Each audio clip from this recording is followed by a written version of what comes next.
caught the chapter as soon as it dropped. If this video does not drop October 5th, 2023, oh, everybody to watch this $50. Chapter 1094. Yes, Lord. Let's read it.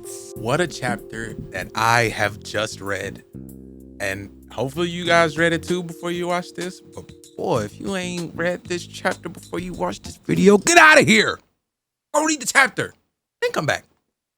Bro, it has been so long since I have seen a chapter without a cover art. My father is literally trying to let in as much information as possible, bro. Chapter cover is the beginning of last chapter, how it ended. That's how it begins. How last chapter ended, boom, cover, nothing, bro. He's trying to get straight into business. And boy, did Pops deliver. Also, the little picture with all the swordsmen before you get to the chapter, W. Somebody gotta use that as like a banner or something. All these is like banner worthy, like just W. I don't know who that dude is at the top left though. Who is that? Might be Mihawk. So we start the chapter after the order has been given to eradicate all the Marines to the pacifistas. The fodder Marines are all reacting to it, and the pacifistas do what they're supposed to do. They take their orders and they start boxing the Marines. While that's going on, the Vega Tank 8 is driving on this weird road that we don't know anything about yet, using the Vega tires. Now, it is weird. It says that the Vega tires use the same kind of sky cloud as the roads. So right now they're high up. They're high up. They flew up into the sky above the entire battlefield where all the Marines are. Atlas shouted out the command, and that is currently what's going on. And now they're saying they need to get to the ground, but they're in the air. So they're just gonna fall? Of course not. The Vega tank starts driving on itself. Now, it's for all my smart people there and the people that aren't like this, that aren't crazy, right?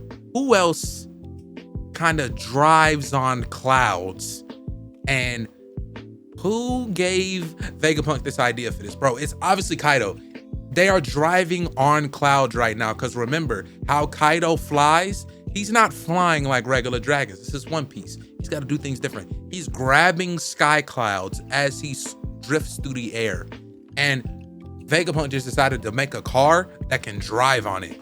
That's crazy. Right now, the goal is to find Bonnie. I don't know what for. I mean, obviously to keep her safe, but we need to find her. Sanji says he found her, but no one else sees her.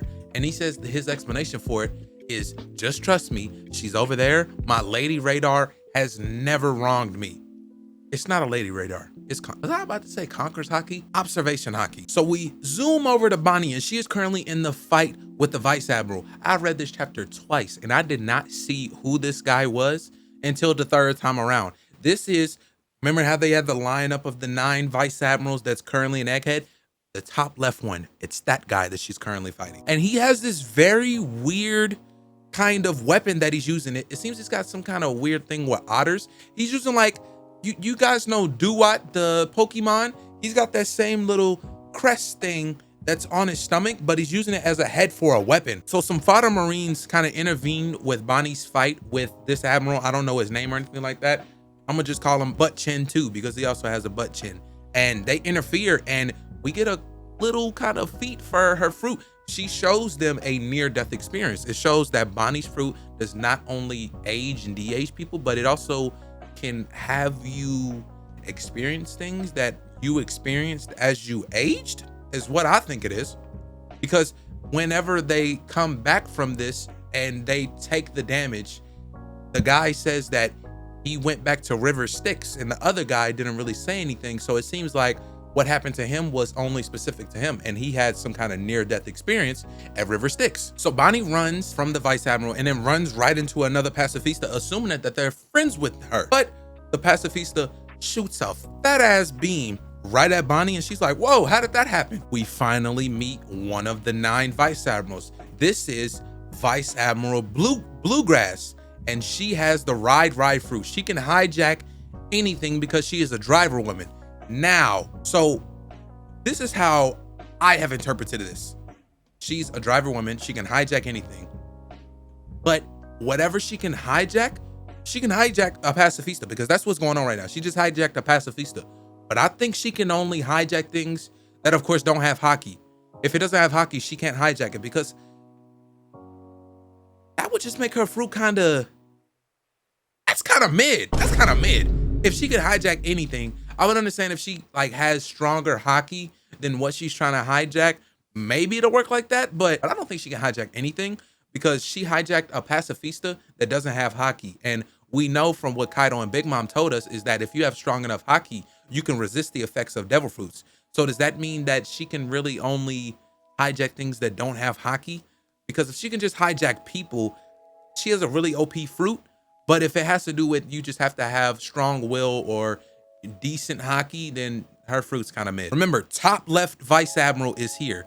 So Bluegrass, top left Vice Admiral are here with Bonnie. She is caught off guard by Vice Admiral Bluegrass. She sees her father's face and all of these pacifistas. She completely freezes up. Sanji, of course, saves the day before she gets beamed. And here comes top left, whacking Otter. He's got a crazy thing with otters going on. When I first read the chapter, I thought he was like a otter mink or something like that. But if you look at the top left panel, for all my people that have read the chapter, he doesn't have regular feet. So he might have some kind of mink or otter zoan fruit situation going on, because he has the otter kind of weird Pokemon weapon thing. He's got the weird feet. And then whenever he decided to do his attack, it was called Whacking Otter. So Sanji saves Bonnie. They get into the Vega tank and they dip up out of there. We get back to the Luffy and Kizaru fight. And I just love that Luffy isn't like all out fighting Kizaru. I mean, he maybe should have, but at the same time, he doesn't have to. He's just biding time, as he should. Since when does Luffy's brain decide it wants to brain? Like, when did it start processing information? When did it start doing that? And Kizaru obviously noticed that Luffy is just wasting his time and he dips out on him. Now, this could be a weird spacing or time situation, but Luffy might have a speed feat, because Kizaru dips out on him, and within the next panel that we see Luffy and Kizaru together, Luffy is fully caught up with him. The first panel, Kizaru's just gone. You see the light beam, he's gone. And then Luffy's getting ready to run in the sky after him. And then next time we see him, he's just right behind him. So is that a speed feat, or is that just spacing and timing of the panels? There's a quick little sequence that happens. Kizaru says, screw this, I'm out of here, Luffy. Let me go handle what I was supposed to do, which is the business that I came here for. Let me box Vegapunk. He sees them flying on this sky cloud and he tries to shoot them. He misses and attacks the cloud, making the Vega tank fall. And Luffy is already right behind him. I don't think that means he's faster than him, but he can keep up with him, and we need that. And what makes me angry is that Luffy debuts a new attack called the White Star Gun. He shoots the beam down on them, they fall, and Luffy's already behind him. He's already whipping it up, and he hits him with it, and it goes straight through him because he's already ran out of his limit of his fruit. Hold on, y'all. Don't kill me. I see it. The White Star worked, and then he ran out of power. Sorry.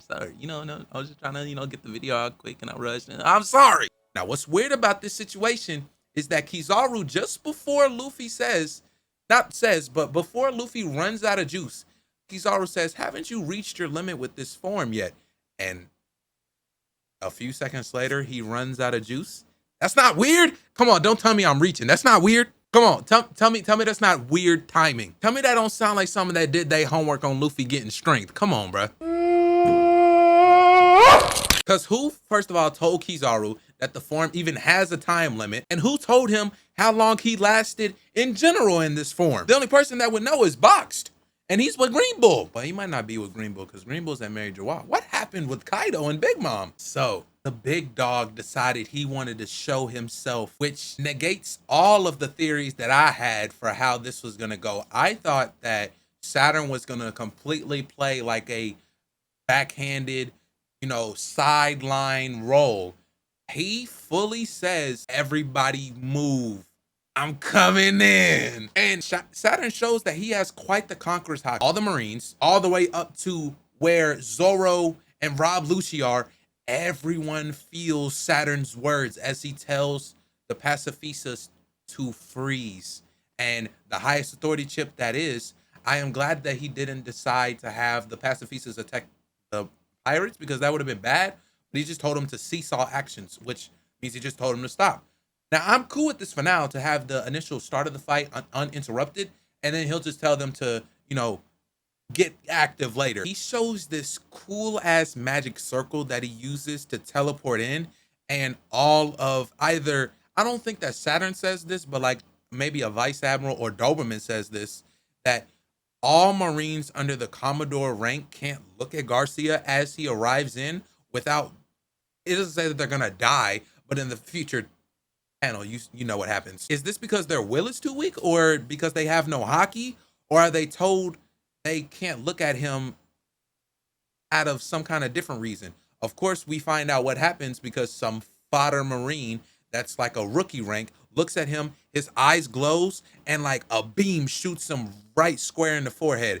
And we can assume he's dead. He might not be dead, but yeah, he's dead. He's dead. And I think this is like a situation of what happens when Shanks comes to someone's cruise ship. Like, tell all the weak people to come on down to the basement away from him, or you're going to sleep. But I guess in this case, maybe his conqueror's hockey is so strong that it kills you if your will is not strong enough. Saturn teleports in. The field is clear, and we finally get the panel that shows his real name in totality. This is Saint J. Garcia Saturn, the defense science warrior god. And we see he's got these weird devil horns, but he's a warrior god, and he's got spider legs. And it looks like it's about 6 of them, but let's just assume it's 8. And he's got devil horns, 8 legs. He looks strong, bro. So right now we have a crazy center field going on. Of course, all the Straw Hats are going to be separated. Do not forget about Robin, guys. I will not let you forget about Robin. The next time you see her, it will probably be Katarina Devon, not Robin. Remember, open your third eye. Right now, center field, we have Luffy, Kizaru, Frankie, Sanji, Saturn, Bonnie, Atlas, and Vegapunk. They are all here right now. And this is how we end the chapter. We are not on break. Bonnie remembers a convo. This is what she got in her memories that was in the memories of Kuma that was at Egghead. This is one of the memories that Kuma had before, I guess, everything was stripped from him. He remembers a conversation between Vegapunk and Saturn, where Saturn is the one to have given the initial order to erase Kuma's individuality completely. But it seems that Vegapunk and Kuma they made some backups because of the memory backup that's currently in Egghead and what is currently in Mary Joie. I cannot wait to delve into more Kuma and Bonnie lore. With tears in her eyes, Bonnie stabs Saturn with the sword. But what baffles me is how you made this cool ass entrance just to get shitted on by Bonnie with the sword. He didn't weave it or dodge it or anything like that. You got these weird ass spider legs and you couldn't just out the way real quick. It got magic circles and all these legs and you couldn't weave a random sword attack. I ain't gonna lie, gorosei, y'all done lost points with me. But I know that was just for like story flavor and stuff like that. We gonna see just how OP Saturn is next chapter, bro. Listen, if you guys enjoyed this chapter, get ready. I'm going to be debuting a kind of a new video type that I'm going to be adding on this channel. Just more content. I want to do more of like a relaxed, long form, get everything out. We're going to talk about 1094. Expect this video before Sunday. And if this video don't drop by Thursday, October 5th, I owe everyone $50 million. All right. I don't even have it. I'm just going to, maybe I shouldn't say what I was about to say. W chapter.